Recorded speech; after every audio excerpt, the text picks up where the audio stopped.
नमस्कार। रेडियो रिमझिम से प्रस्तुत है स्थानीय हालचाल। पहले मुख्य हालचाल। रजिस्ट्री कचहरी में कोऑपरेटिव बैंक द्वारा ई स्टाम्प की सुविधा शुरू। भोरे सब्जी मंडी से गायब युवक का शव बरामद, आरोपी भी गिरफ्तार। लॉरेंस बिश्नोई गैंग के 2 अपराधियों को हथियार के साथ पुलिस ने पकड़ा, एसपी ने दी जानकारी। 2 अलग अलग जगहों पर आग लगने की घटना में 5 घर सहित काफी फसल जलकर खाक। चुनावी रंग में रंगा व्यवहार न्यायालय परिसर। स्थानीय हालचाल के इस अंक के साथ मैं अनिकेत मिश्र। अब हालचाल विस्तार से। गोपालगंज के रजिस्ट्री ऑफिस के परिसर में दी गोपालगंज कोऑपरेटिव बैंक ने ई स्टाम्प के लिए अपना काउंटर विधिवत मंगलवार को खोल दिया। बैंक के अध्यक्ष महेश राय और निदेशक मंडल के सदस्य रमेंद्र सिंह तथा राजेश राय ने संयुक्त रूप से फीता काटकर इसका शुभारंभ किया। इसके साथ ही रजिस्ट्री कार्यालय में कोऑपरेटिव बैंक द्वारा ई स्टाम्प की बिक्री का काम भी शुरू हो गया। ई स्टाम्प सेवा को बेहतर बनाने के लिए बैंक का प्रयास किया जा रहा है। गोपालगंज के बाद मीरगंज, फुलवरिया और मोहम्मदपुर में भी बैंक के द्वारा ई स्टाम्प काउंटर खोलने की तैयारी चल रही है। बता दें कि स्टाम्प के खरीद बिक्री में आने वाली शिकायतों को खत्म करने के उद्देश्य से मद्य निषेध, उत्पाद और निबंधन विभाग के अपर मुख्य सचिव के पाठक की तरफ से राज्य के सभी निबंधन कार्यालयों में सहकारी बैंक को ई स्टाम्प बिक्री करने की जिम्मेदारी सौंपी गई है।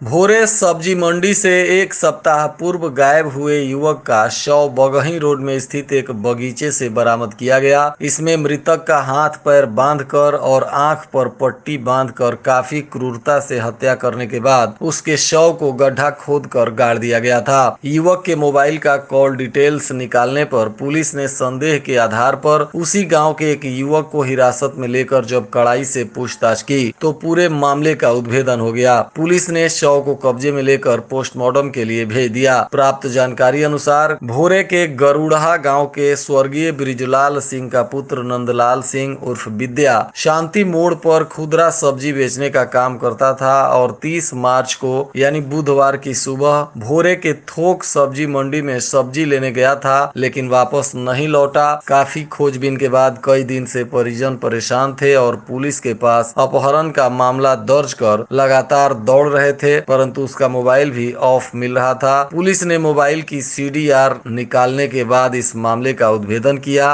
और उसी के गांव के सोनू चौहान को पुलिस ने शक के आधार पर जब हिरासत में लेकर कड़ाई से पूछ किया तो सारे राज सोनू ने उगल दिए। सोनू ने ही अपने साथियों के साथ मिलकर इसकी हत्या की थी और शव को बगीचे में गाड़ दिया था। प्राप्त जानकारी अनुसार महज 60,000 रुपए के लिए इसकी हत्या कर दी गई थी। सोनू का 60,000 रुपए मृतक ले लिया था और बार बार पैसा मांगने के बाद भी जब वापस नहीं कर रहा था तो आरोपियों ने उसकी हत्या कर दी। फिलहाल पुलिस ने इस मामले में मुख्य आरोपी सोनू चौहान को गिरफ्तार कर लिया है और मामले की गहराई से तफ्तीश में जुटी हुई है। वहीं शव मिलने के बाद मृतक के परिजनों में कोहराम मचा हुआ है।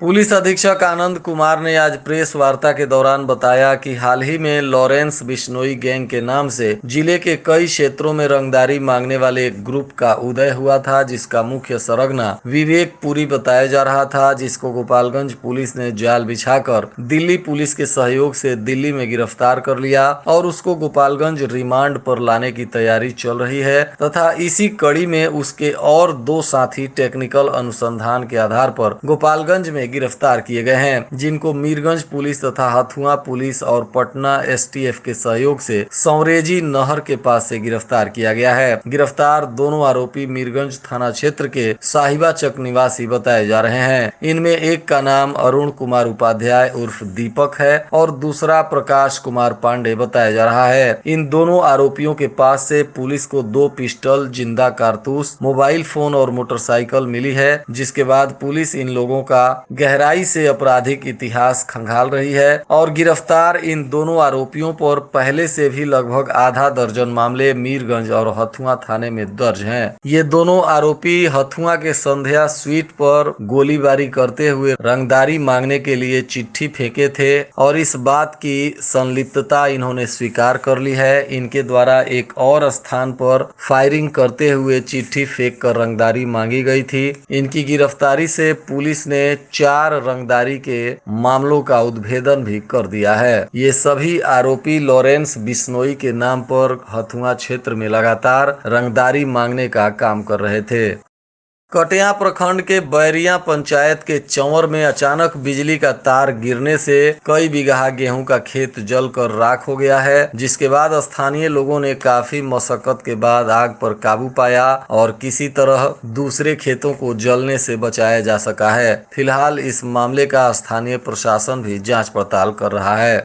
वहीं कटिया नगर के वार्ड नंबर 2 स्थित रानीपुर दलित बस्ती में भी शॉर्ट सर्किट से आग लगने से 5 घर जलकर राख हो गए हैं। किसी तरह स्थानीय लोगों के सहयोग से जिला प्रशासन के दमकल की गाड़ी भी मौके पर पहुंची और आग पर काबू पाया जा सका, परंतु इन 5 घरों का पूरा सामान और सब कुछ जलकर राख हो गया है। इनमें से जिनका घर जला है उसमें मुस्मात बिंदा, मुस्मात सोनिया, मुस्मात रमावती और मुस्मात जगरानी तथा बलिराम मंडल शामिल हैं। स्थानीय प्रशासन ने इनके घरों में आग लगने के बाद मामले की जांच पड़ताल शुरू कर दी है और जल्द ही इन लोगों को सरकारी मुआवजा की राशि भी स्थानीय प्रशासन के द्वारा दी जाएगी।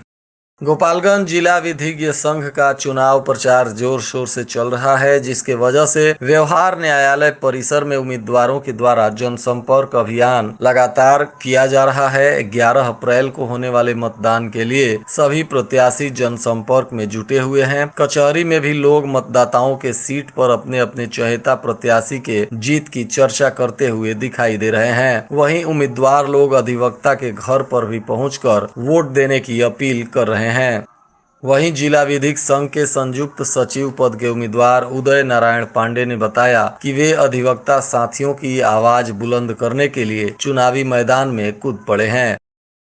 सदर प्रखंड के बसडीला स्थित बौलिया धाम पर शिव मंदिर प्राण प्रतिष्ठा महायज्ञ की तैयारी जोर शोर से चल रही है। इस दौरान काशी पीठ से शंकराचार्य भी इस यज्ञ में हिस्सा लेने पहुंच रहे हैं तथा यहां प्रतिदिन प्रवचन का कार्यक्रम प्रिया प्रीतम किशोरी जी के द्वारा किया जाएगा। वहीं 8 मई को भव्य कलश यात्रा के साथ इस यज्ञ की शुरुआत होगी। इसके लिए सभी ग्रामीण जनता काफी सक्रियता के साथ जुड़े हुए हैं। सिधवलिया प्रखंड का जलालपुर पैक्स धान खरीद के साथ ही चावल उत्पादन में भी इस वर्ष अव्वल रहा है। जलालपुर पैक्स के लिए यह उपलब्धि कोई पहली नहीं है। इससे पहले भी धान खरीद का निर्धारित लक्ष्य जलालपुर के पैक्स ने हासिल किया है। धान खरीद और चावल उत्पादन का निर्धारित लक्ष्य 20,000 क्विंटल था, जहां इस पैक्स के तहत 19,645 क्विंटल धान खरीद कर 13,549 क्विंटल चावल का उत्पादन कर एफएससी गोदाम को मुहैया करा दिया गया है। विजयपुर के पगरा के पास पुलिस चेक पोस्ट बनने के वजह से एक व्यक्ति रात में यहां सड़क दुर्घटना का शिकार हो गया। प्राप्त जानकारी अनुसार रात के अंधेरे में जितेंद्र मिश्र की पुत्र और पत्नी सड़क के बीच में रखे ड्रम से टकरा गए और दोनों गंभीर रूप से घायल हो गए, जिसके बाद इन दोनों को अस्पताल में भर्ती कराया गया, जहां इन लोगों का इलाज चल रहा है। इन लोगों ने बताया कि अंधेरे में बीचों बीच पुलिस के द्वारा ड्रम रख दिया गया है और यह शराब कारोबारियों की जांच के लिए रखा गया है, परंतु लापरवाही के वजह से यहां आए दिन दुर्घटना हो रहा है। कुचायकोट थाना क्षेत्र के राजा राम नरहवा गांव के रहने वाले शहीद मेजर सुरेंद्र राय के मूर्ति का अनावरण होने जा रहा है। इसमें विशिष्ट अतिथि के रूप में सीआरपीएफ मुजफ्फरपुर के डीआईजी राम कुमार पहुंचेंगे, जो यहां श्रद्धांजलि देंगे। वहीं गोपालगंज जिला प्रशासन से जिलाधिकारी और पुलिस अधीक्षक भी पहुंचेंगे। प्राप्त जानकारी अनुसार छत्तीसगढ़ के दंतेवाड़ा में मेजर सुरेंद्र राय अपराधियों के द्वारा मुठभेड़ में शहीद शहीद हो गए थे। इस दौरान 76 सीआरपीएफ के जवान शहीद हुए थे। यह मामला 2010 में यह घटना हुआ था और उसी में शहीद जवान को अब यहाँ स्थानीय लोग उनकी मूर्ति बनाकर और उसका अनावरण वरीय पदाधिकारियों से करवाने की तैयारी में जुट गए हैं।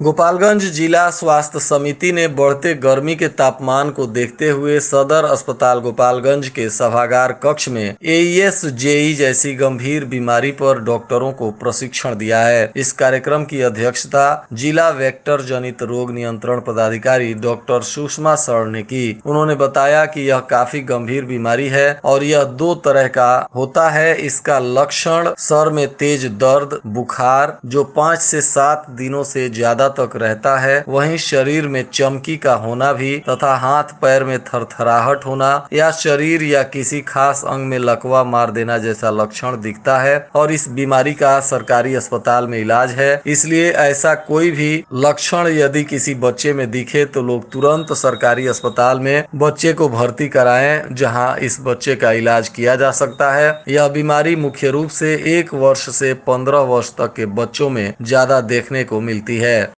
गोपालगंज के जिलाधिकारी डॉक्टर नवल किशोर चौधरी ने आज पुस्तक दान महादान को लेकर इस अभियान से संबंधित एक बैठक की, जिसमें जिलाधिकारी ने सभी शिक्षकों, जनप्रतिनिधियों, पदाधिकारियों एवं आम जनता से अपील किया कि वे कम से कम 1 पुस्तक अवश्य दान करें। बैठक में जिला पदाधिकारी ने जिला केंद्रीय पुस्तकालय में सभी सुविधाओं से लैस स्टडी रूम तैयार करने का भी निर्देश दिया, ताकि विभिन्न प्रतियोगी परीक्षाओं की तैयारी कर रहे छात्र छात्रा या कोई भी इच्छुक व्यक्ति वहां जाकर अच्छे और शांत वातावरण में पढ़ाई कर सके। और आज के मौसम का तापमान गोपालगंज में न्यूनतम 22 डिग्री सेल्सियस और अधिकतम 37 डिग्री सेल्सियस रहने की संभावना है। अंत में मुख्य हालचाल एक बार फिर। रजिस्ट्री कचहरी में कोऑपरेटिव बैंक द्वारा ई स्टाम्प की सुविधा शुरू। भोरे सब्जी मंडी से गायब युवक का शव बरामद, आरोपी भी गिरफ्तार। लॉरेंस बिश्नोई गैंग के 2 अपराधियों को हथियार के साथ पुलिस ने पकड़ा, एसपी ने दी जानकारी। 2 अलग अलग जगहों पर आग लगने की घटना में 5 घर सहित काफी फसल जलकर खाक। चुनावी रंग में रंगा व्यवहार न्यायालय परिसर। इसके साथ ही रेडियो रिमझिम से प्रसारित स्थानीय हालचाल का यह अंक समाप्त हुआ। नमस्कार।